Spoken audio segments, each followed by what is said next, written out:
नमस्कार साथियों, मैं पंकज धाकड़ आज की क्लास में आपका स्वागत करता हूं। आज हम पढ़ने वाले हैं क्लास 10th का चैप्टर 1 के अंदर आज हम पढ़ेंगे एक्सरसाइज 1.1 का क्वेश्चन नंबर 4। इसके पहले वाली जो प्रीवियस हमारी क्लासेस थी उनमें हमने question number 1st, 2nd and 3rd कर लिया है। आज हमको 4 करना है और समझना है। तो आइए पहले क्वेश्चन नंबर 4 को हम समझेंगे कि उसमें क्या वो हमसे क्वेश्चन पूछ रहा है और उसके बाद उसको सोल्व करेंगे। इस क्वेश्चन को पढ़ने से पहले आपने बेसिक कॉन्सेप्ट पढ़ा होगा बोर्ड मास। बोर्ड मास में जब भी हम ब्रैकेट को पढ़ते थे तो ब्रैकेट को हम क्या बोलते थे? ऑफ। क्या बोलते थे? ऑफ। तो यहाँ पर भी इस ब्रैकेट को हम ऑफ ही बोलेंगे। क्लियर है आपको? ऑफ बोलने के कारण इसका समझना कितना आसान होता है। देखिए क्वेश्चन नंबर 4 है हमारा, गिवन दैट दिया है। क्या दिया है? HCF। अब इस ब्रैकेट को क्या पढ़ेंगे हम? ऑफ। HCF ऑफ 306,657 किसका? इन दोनों का HCF क्या दिया है हमको? 9। HCF of 306,657 equal to 9। इन दोनों नंबरों का, ये पहला नंबर है आपका, ये दूसरा नंबर है, इन दोनों का HCF आपको दिया है 9। क्लियर है? उसके आगे दिया है उसने फाइंड LCM। आपको LCM निकालना है। किसका? Find LCM of 306,657। आपको LCM निकालना है किसका? 306 का और 657 का। आई बात समझ में? तो पहले जो क्वेश्चन में हमको दिया है वो लिख लेते हैं और उसके बाद उसको आगे सोल्व करेंगे। तो यहां पर लिखेंगे हम सॉल्यूशन।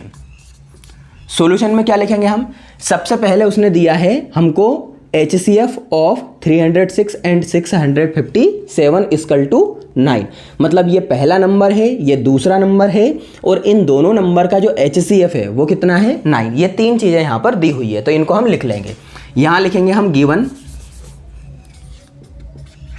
क्या दिया है? Given first number equal to 306, second number equal to 657। ठीक है। और क्या दिया है? HCF equal to 9। क्लियर है? यहां तक क्लियर है? और हमको फाइंड क्या करना है? Find LCM। किसका? इन्हीं दोनों नंबरों का। तो यहां पर लिख देंगे फाइंड में हम LCM। अब LCM तो दिया नहीं है तो यहां लिख देंगे हम क्वेश्चन मार्क। इसका मतलब होता है कि हमको ये फाइंड करना है, इसका पता हमको करना है। अब इन चार चीज़ों को देखकर आपको कुछ याद आ रहा है? इससे पहले हमने जो क्वेश्चन नंबर 2nd और 3rd इस टाइप के क्वेश्चन किए थे उसमें वेरिफिकेशन किया था। वेरिफिकेशन में एक फॉर्मूला होता था हमारा। क्या होता था वेरिफिकेशन में हमारा फॉर्मूला? के LCM इंटू HCF। याद आ रहा है? कुछ रिकॉल कर रहे हो? है ना? LCM into HCF equal to first number into second number.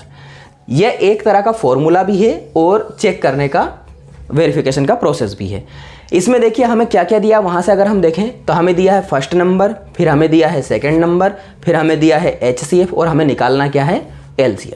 तो जब भी इस तरह का फॉर्मूला आए जिसमें दो इक्वेशन हो, मतलब दोनों तरफ इक्वल के दोनों तरफ कोई से नंबर हो और उन नंबरों में से एक नंबर मिसिंग हो, 1 मतलब नंबर से मतलब कोई सा भी एक पार्ट मिसिंग हो और बाकी के पार्ट दिए हो, तो उस फॉर्मूले की हेल्प से हम वो वाला पार्ट भी निकाल सकते हैं। आई बात समझ में? तो इस फॉर्मूले को हम यहाँ अप्लाई करेंगे और इसकी हेल्प से हम LCM निकालेंगे। तो पहले यहाँ पर लिखेंगे हम फॉर्मूला। लिख लें अब हम फॉर्मूला। ठीक है। तो यहाँ लिखेंगे नाउ। क्या है हमारा formula? LCM into HCF equal to first number into second number, या फिर इसकी जगह हम लिख सकते हैं प्रोडक्ट ऑफ 2 नंबर। प्रोडक्ट का मतलब होता है मल्टीप्लाई और 2 नंबर कौन से? ये दोनों। आई बात समझ में? तो दोनों में से कोई सा भी लिख लो, कोई प्रॉब्लम नहीं है। अब जो हमें गिवन है उसे हम यहाँ पर लिखते जाएंगे। LCM। क्या हमें LCM दिया है? नहीं दिया। तो जो चीज़ नहीं दी है वो ऐसी कैसी ही हम लिख लेंगे। तो LCM ऐसे का ऐसा into as it is HCF। HCF कितना दिया है हमको? 9। तो 9 लिख लेंगे यहाँ पर। ठीक। इक्वल फर्स्ट नंबर हमारा क्या है? 306। तो इस फर्स्ट नंबर की जगह हम 306 into as it is second number है हमारा 657। क्लियर है यहाँ तक आपको? अब हमें निकालना क्या है? LCM। तो इस 9 को यहाँ से हटाना पड़ेगा। अब देखो ये दोनों नंबर मल्टीप्लाई है। मल्टीप्लाई का मतलब होता है वो एक सिंगल नंबर है। तो अगर ये सिंगल नंबर है तो इधर वाला 9 हम इजीली यहाँ से हटा सकते हैं। क्या करेंगे, एलसीएम और 9 के बीच में क्या रिलेशन है, रिलेशन मतलब क्या संबंध है, उस हिसाब से उसको हटाएंगे। तो दोनों के बीच में है इनटू, और इनटू वाला नंबर जब इक्वल के उस तरफ जाता है तो कहाँ जाता है, डिवाइड में। तो ये 9 कहाँ चला जाएगा हमारा, इसके डिवाइड में। तो यहाँ लिखेंगे हम एलसीएम इक्वल टू 306 इंटू 6 5 7, और इन दोनों के नीचे डिवाइड लगाएंगे और इस 9 को यहाँ शिफ्ट कर देंगे, मतलब ये 9 यहाँ से गया तो इन दोनों के नीचे लिखा गया। क्लियर है इतना आपको, ठीक है। अब हम क्या करेंगे, एलसीएम लिखेंगे इक्वल, इस 9 से देखेंगे कौन सा वाला नंबर दोनों में से डिवाइड होता है। 9 का डिविजिबिलिटी रूल जब हमने पढ़ा था तो हमने क्या सीखा था कि जो भी नंबर हो उसको प्लस करके देखेंगे क्या उसमें 9 का डिवाइड जा रहा है। तो देखो 6 और 0 6 और 3 9, क्या 9 में 9 का डिवाइड जाता है, तो बिल्कुल जाता है। तो इसका मतलब इसमें हम 9 का डिवाइड दे सकते हैं, पर ये इसमें 0 आ रहा है तो इसका मल्टीप्लाई थोड़ा आसान रहता है। तो क्यों ना हम इसको डिवाइड करने की कोशिश करें। तो इसको भी चेक कर लें पहले कि 9 का डिवाइड जाएगा या नहीं। तो 7 और 5 12, और 12 और 6 18, 1 8 18, 18 में 9 का डिवाइड जाता है, 9 2 जा 18, या फिर उसको भी प्लस कर लो, 8 और 1 9, है ना। तो मतलब इसमें भी 9 का डिवाइड जा सकता है। तो हम 9 के टेबल से इस वाले नंबर को कैंसिल करेंगे। कैसे, देखो 9 के टेबल में 9 कितनी बार में आता है, 1 टाइम में, तो 9 1 जा 9, अब 9 कट गया, क्या बचा 1। सेम 9 का इधर डिवाइड लगाएंगे तो 6 तो आएगा नहीं, 65 रहेगा, तो 65 कितनी बार जाएगा, 9 7 जा 63, तो यहाँ लेंगे हम 9 7 जा 63, 65 नहीं आया 63, तो 63 से 64 65, 2 कम है तो वो 2 इस 7 को मिलेगा तो 27, तो 9 का डिवाइड 27 में देंगे तो 9 3 जा 27। क्लियर है, नीचे वाला 9 1 टाइम कटा है और ये वाला कितने टाइम कैंसिल हुआ, 73 टाइम। अब हम क्या करेंगे, ये जो हमारा बचा हुआ पोर्शन है वो नीचे लिख लेंगे।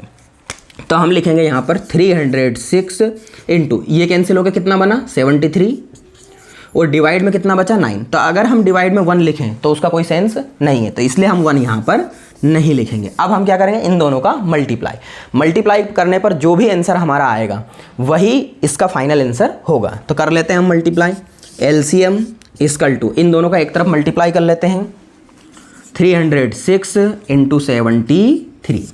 अब देखो सबसे पहले 3 का करेंगे, 3 6 जा 18, कैरी आया 1, 3 का 0 में मल्टीप्लाई करेंगे तो आएगा 0, और 0 में ये ऊपर वाला 1 प्लस करेंगे तो 1। क्लियर है, 3 3 जा 9, 7 का 6 में करेंगे, आप ये कैरी हटा देते हैं, अब 7 का करेंगे, 7 6 जा 42, 42 का 2 कैरी आया 4, 7 का 0 में करेंगे 0, और 0 में 4 प्लस करेंगे तो 4, 7 3 जा 21, क्योंकि कुछ कैरी नहीं। अब इन दोनों को प्लस कर देंगे, 8 2 और 1 3, 9 और 4 13, 1 और 1 2 2। तो हमारा आंसर क्या आ जाएगा यहाँ पर, एलसीएम इक्वल टू 22338, ये हो जाएगा हमारा आंसर। आई होप आपको समझ में आया होगा। एक बार और रिव्यू कर लेते हैं इसका कैसे हमने प्रोसेस किया। पहले हमने पढ़ा इसका क्वेश्चन कि given that HCF of 306 and 657 equal to 9, find LCM of this numbers. Clear है, तो यहाँ पर हमको HCF दिया था 9, लिख लिया हमने, और दोनों नंबर दिए थे लिख लिए हमने, और LCM हमको निकालना था वो भी लिख लिया। फिर हमको एक फॉर्मूला आता है, फॉर्मूला लिखा, जिसकी वैल्यू हमें दी थी वो पुट कर दी, और जिसका वैल्यू नहीं था वो एज इट इज़ लिखते गए। क्लियर, हमने देखा कि हमको LCM चाहिए तो 9 हटाना पड़ेगा, तो 9 कहाँ जाएगा, डिवाइड में। डिवाइड में दोनों ही कैंसिल हो रहे हैं तो हम इधर वाला कैंसिल करेंगे। इसको कैंसिल करने पर जो हमारा बचा हुआ पोर्शन है वो नीचे लिख लेंगे, देन दोनों का मल्टीप्लाई कर देंगे तो वो हो जाएगा हमारा LCM। ठीक है, इसी के साथ ये वाला क्वेश्चन एंड होता है। अगर आपको हमारी वीडियो पसंद आई है तो लाइक शेयर एंड सब्सक्राइब करें। Thank you.